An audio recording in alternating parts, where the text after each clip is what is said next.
el numeral 25 en la página 194. El ámbito de validez temporal el ámbito temporal de validez del orden estatal.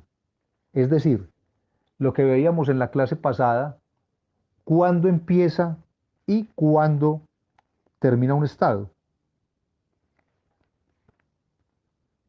Miren en la parte, leamos esta primera parte del texto, 194. Es característico el hecho de que la doctrina dominante ha incluido el espacio entre los elementos del estado, pero no el tiempo. Es decir, el espacio sí, pero no el tiempo. ¿Cuándo empieza un estado y cuándo termina? La tesis central de Kelsen en este literal, o en este numeral 25, perdón, es simple. Un estado es lo que o un estado empieza a ser estado cuando la norma lo dice.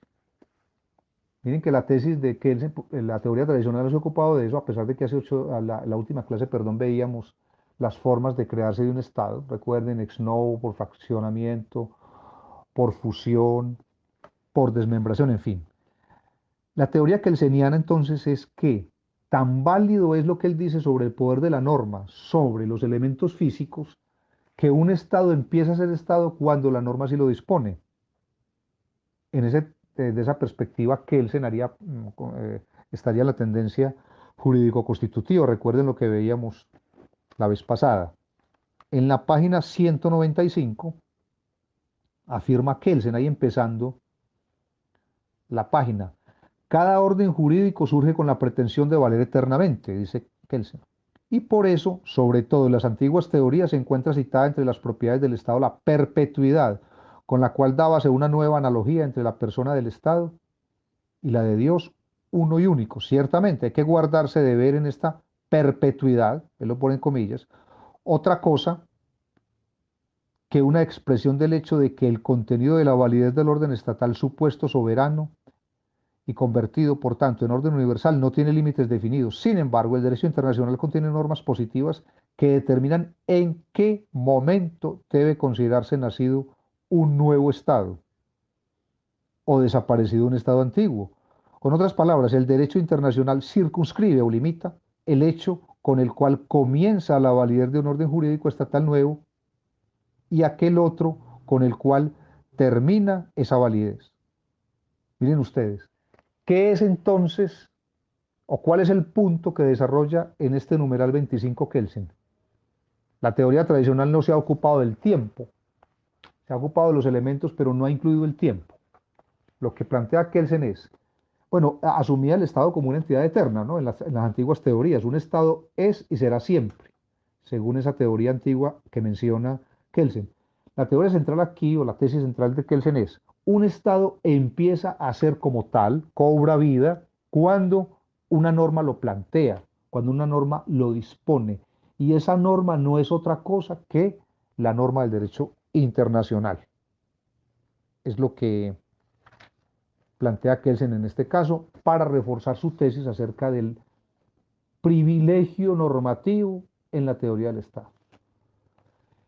En el numeral 26 de la página 196, el ámbito personal de validez del orden estatal. Aquí ya se refiere al, a ese elemento importantísimo para la teoría del Estado en cualquiera de sus facetas, en cualquiera de sus versiones, que es el pueblo.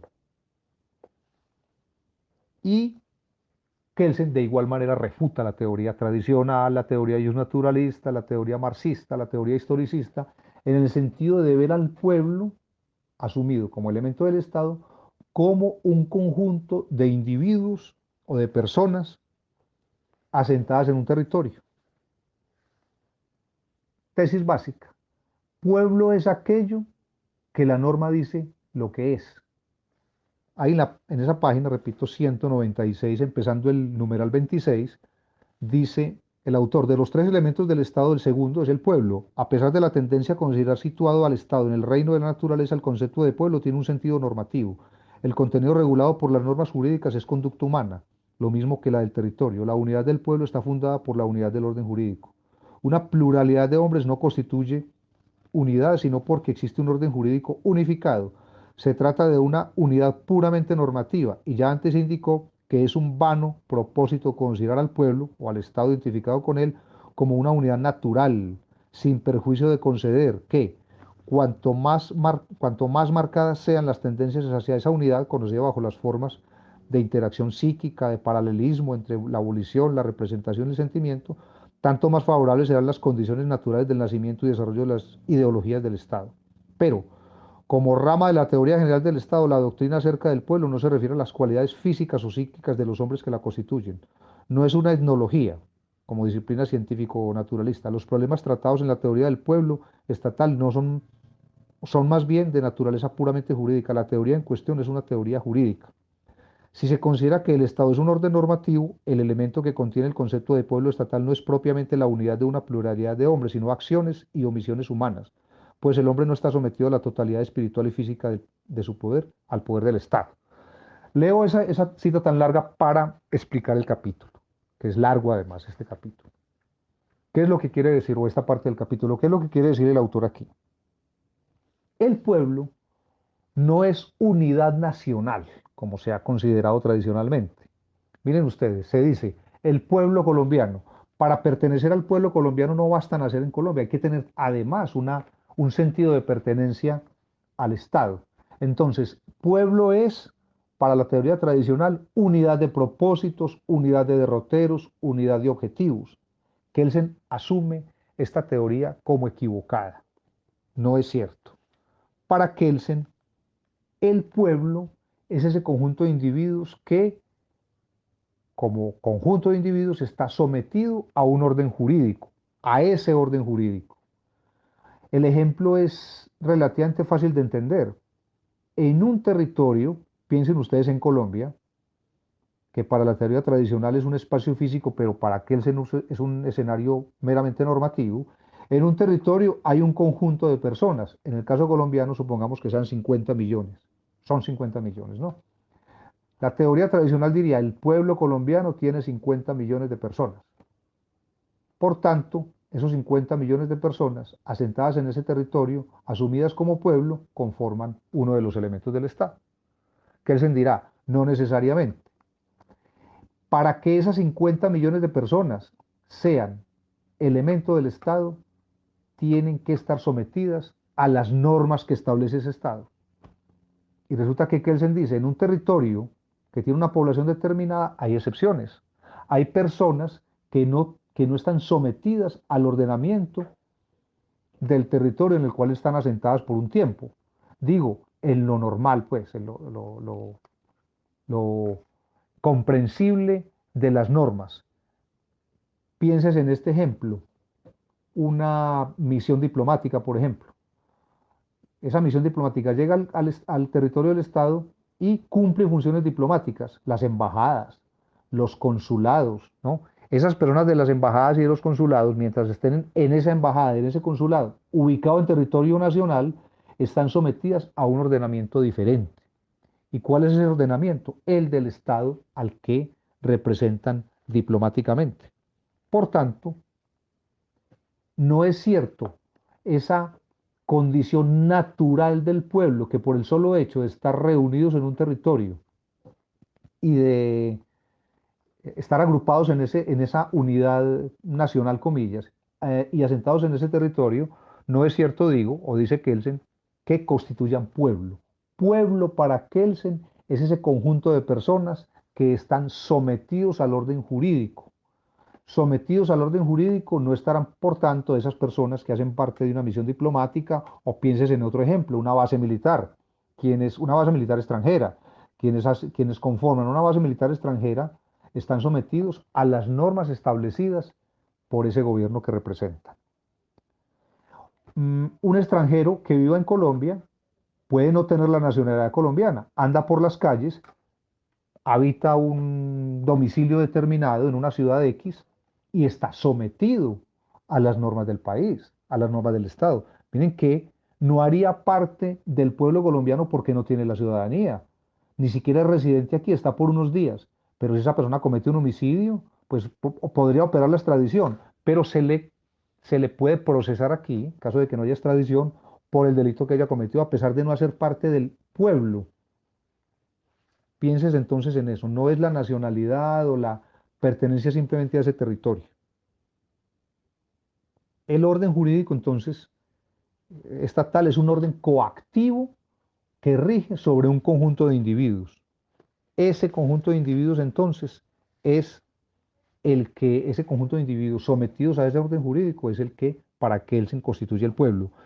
En la 197, en esa misma línea expositiva del pueblo, que él se habla de la relación activa, pasiva y negativa del pueblo estatal en el orden jurídico. Esa línea activa, lo que dice Kelsen es la que, la que está conformada por individuos que producen las normas, los legisladores, los diputados, los concejales en el caso colombiano. La línea la relación pasiva es de quienes están sometidos a esas normas. Claro que los que hacen las normas también tienen un sometimiento, pero mientras son legisladores o mientras ocupan un cargo en el órgano ejecutivo y expiden normas, esas personas, esa relación es una relación activa. Y hay una relación negativa. La relación negativa, ¿qué quiere decir aquí?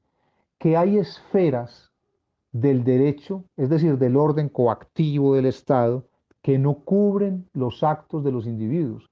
No todos los actos de los individuos están contemplados en las normas. Desde esa perspectiva, una persona no tendría ninguna relación con el Estado. No la tendría porque no es legislador, entonces no está haciendo normas.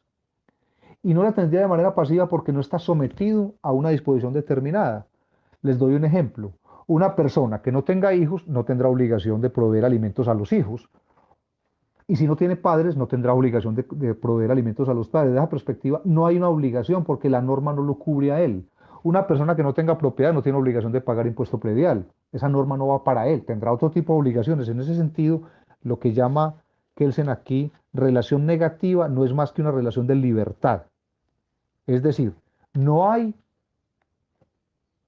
un espacio en el orden coactivo, que para Kelsen es el Estado un orden coactivo, en el que, si no hay un espacio, perdón, si no hay un espacio, y hay muchos que no son objeto de normatividad del Estado, entonces esa es una relación negativa. Repito, la tesis del autor aquí. Relación activa es aquella que tienen las personas, hablando del pueblo, cuando hacen normas. Aquí está hablando del pueblo, ¿no? Cuando hacen normas en el órgano ejecutivo, en el judicial. Una norma que haga, por ejemplo, un juez, al expedir una sentencia, obliga a interpartes, o si es una corte, obligará, por ejemplo, en el caso de la Corte Constitucional, a la población.